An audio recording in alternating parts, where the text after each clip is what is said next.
in Fairfax County. In the 1800s, a group of families composed of former slaves and freedmen settled in Baylor's Crossroads, Virginia. This group of families had learned to rely on God for their well-being, for the road they traveled was extremely difficult. This deep belief in religion made them realize that only by working and worshiping together could they survive in their new surroundings. John Bell, my great-grandfather, was born into slavery in 1825 in North Carolina. Because he was the son of a plantation owner, he was able to acquire an education. John Bell's father was not only a planter, but he was also a politician who made many trips to Washington, D.C. Our great-grandfather was trained as a carpenter and a coachman, and he made these trips with him. By 1866, John Bell had left the plantation and come to Washington, D.C. Here he was employed by the federal government in the U.S. Patent Office and was also an evangelist minister. On August the 29th, 1876, John Bell, a former Washington, D.C. resident, purchased 50 acres of land in Baylor's Crossroads area from Miles Munson at the cost of $2,500. This parcel of land was located in Fairfax County as part of the Oakton Tract lying south of Columbia Pike. John Bell was able to purchase the land from Miles Munson because his son died in a house fire on that property. And after the tragic occurrence, he no longer wanted the property. The Munsons were not aware that John Bell was an African American because he could pass for white. John Bell's house was built on this property south of Columbia Pike.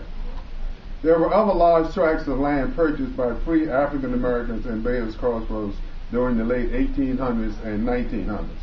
The descendants of those original families still live on these parcels of land.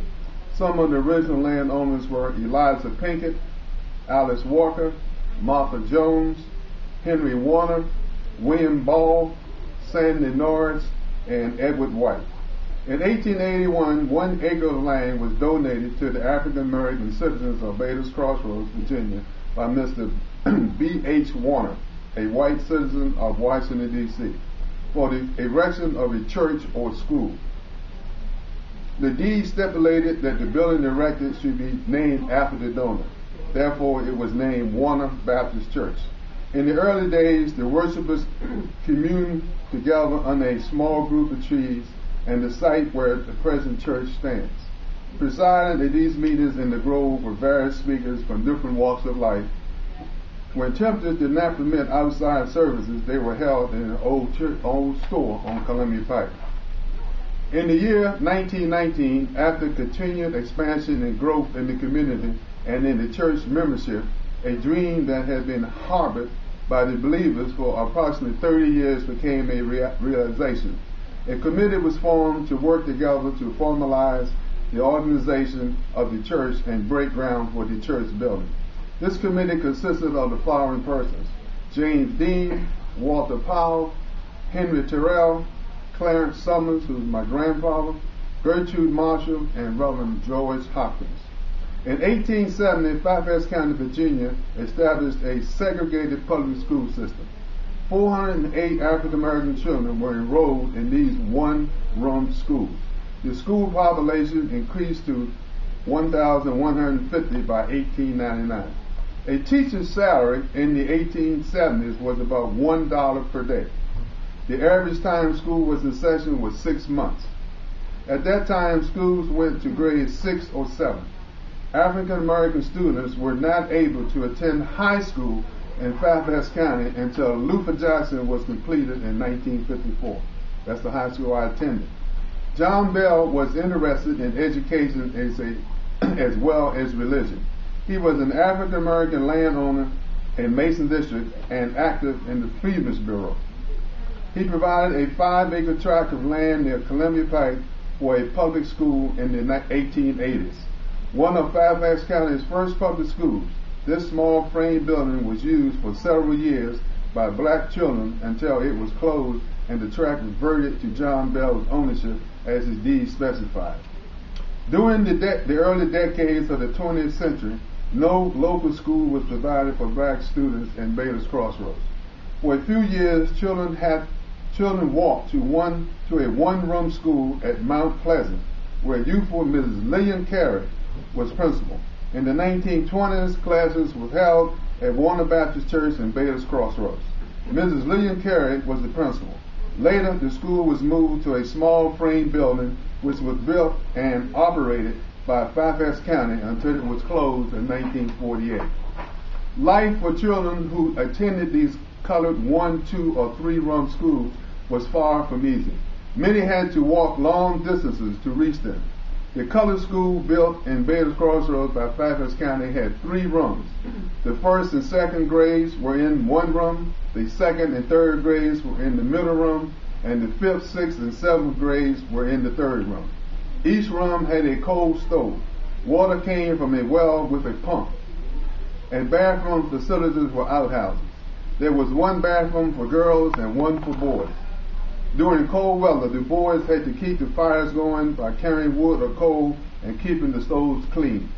They also had to clean the outhouses and make certain they were supplied with lime. And those people who understand that, you remember how important lime was. The girls were responsible for keeping the school bus and classrooms clean. In the colored schools during the 1930s and 40s, social activities involved daily recess where students played baseball, horseshoes, dodgeball, and double dutch jump rope. During the month of May, the school celebrated May Day, or Field Day. Many years ago, May 1st or May Day was a magical time to welcome spring. This was a day of fun and enjoyment. Everyone in school participated. Games went on for the entire day, climaxed by the wrapping of the maypole. During non-school hours, the school was used to hold dances. Music was played from recordings, and on special occasions, a live band composed of local musicians played. Typically, the food served with hot dogs, sodas, and potato chips. Health care was also provided by the county. Students received screenings to determine if they had vision, hearing, or dental problems. Finally, every student received a cod liver oil soft gel daily. In 1948, Fairfax County opened James Lee, a new elementary school for colored children in Falls Church, Virginia. This was the first school built for African Americans using the same standards as those schools built for white children. The brick Lillian Carey Elementary School was built in 1956 using these same standards and a portion of John Bell's original homestead on Summers Lane in Baylor's Crossroads. In 1953, the Greater Community Civic Association was founded at the Scripture Church in Baylor's Crossroads, and Elder George Marshall was elected president. Mr. William Ball was elected president in 1954, but by 1955, the association activities became inactive.